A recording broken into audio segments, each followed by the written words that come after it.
ఎన్ని పశువులు ఉన్నాయో ఒకసారి చూసుకొని పశువులకు ఒక హాస్టల్ పెడతాం.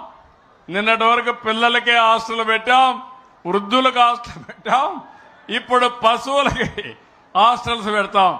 ఈయనకి వచ్చిన మానసిక రోగం చాలా భయంకరమైనది. This is a peculiar disease. అక్కడే మీ పశువులన్నీ అక్కడే ఉంటాయి. షెడ్లు కట్టిస్తాం. దానికి కావాల్సిన గడ్డి గాని అవన్నీ కూడా తెప్పిస్తాం. అయ్యా చంద్రబాబు నాయుడు గారు, మేకలు కాయలేకపోతున్నామయ్యా. ఎప్పుడయ్యా మళ్ళీ హాస్టల్ పెట్టేది? తొందరగా పెట్టండి అయ్యా. మా హాస్టల్ వేసి ప్రశాంతంగా ఉంటాం. తొందరగా పెట్టండి అయ్యా చంద్రబాబు నాయుడు గారు.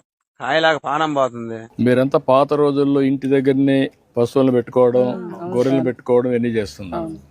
ఇంటి దగ్గర కాకుండా ఊరు పక్కనే ఒక అనిమల్ హాస్టల్ అని కట్టేసి అక్కడ ఇవన్నీ తీసుకుపోవడం, మీరు పోయి చూసుకొని రావడం. ఇలాగే సార్ కొంచెం ఆడుగా బిహేవ్ చేస్తోంది.